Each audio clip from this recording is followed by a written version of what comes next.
Hard hat's all about showing up to play hard, doing what it takes to win. If you want to cement legacy, win another. He's your third center. You don't want to pump him up too much, but it's hard not to. This is maybe the most I've ever agreed with you. I can't wait to watch Hugo Gonzalez. He plays 8 minutes a game for Real Madrid this year, and this year in Summer League he's probably going to be playing 25 plus minutes per game in the Summer League. So what's his fit on this roster? And you mentioned it when you went on Noah's show as one of the possibilities for them. I was pleasantly surprised they went with a guy like that, because I figured maybe it's a center, maybe it's a more ready-made guy, but obviously they're in the position to be patient with a 19-year-old who has some upside here. Here the cutting's great. Here the defense is I think Jordan Walsh called him a defensive menace out there at these. That's accurate. Yeah. He's a hustler.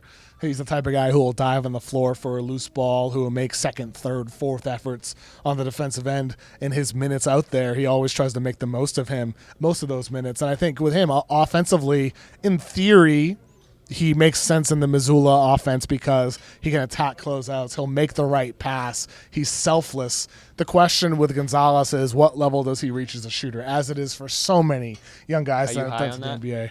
I mean, I'm up and down. He's been a above average free throw shooter. He's got some touch, playing for the youth team in Spain and for the under 18 team for Real Madrid.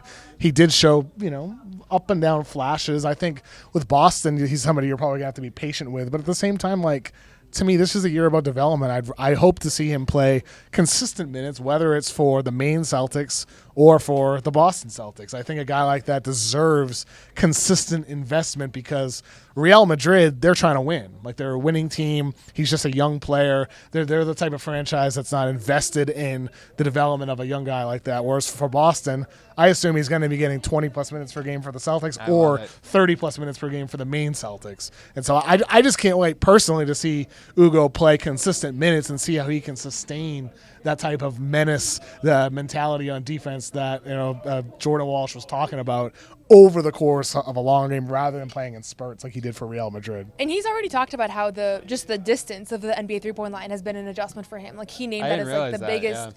Yeah, the biggest adjustment. So that's something to watch for, those numbers could actually decline a little bit from the jump, I think, just as he gets his feet under him. But to me, between Baylor Scheierman, Jordan Walsh, Hugo, is there one that you think this year is going to kind of break through? I feel like one of those guys has to become a part of the rotation, almost just looking at the numbers. Scheierman feels like the easy bet. It's a year or two for him. Older prospect. Yeah. He's got a year under his belt of experience. He's got a more reliable jumper. He looks a little more chiseled, too, from what we've seen. I mean, another year of physical development as well. So I think Scheierman is the safe bet. And I think for the Celtics, you can afford to be more patient with Gonzalez and with Scheierman. I think you want to see something this year. He's in his 20s already.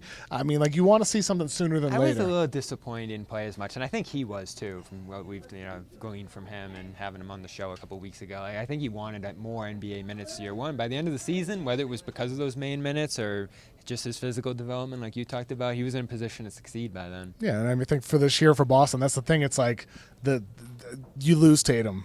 Who's going to fill that void? And that's going to come a little bit from Derek White, a little bit from Pritchard, more from Brown. Maybe Hauser gets an extra 3 a game. But it's also guys like Baylor Scheierman and these guys more on the edges of the roster that are going to fill those responsibility of touches and shots that are left from Tatum. And I think for Scheierman, I liked him in the draft. I think he makes sense in Missoula's system. And so I think he's a fair bet to be a guy that's going to get that shot first.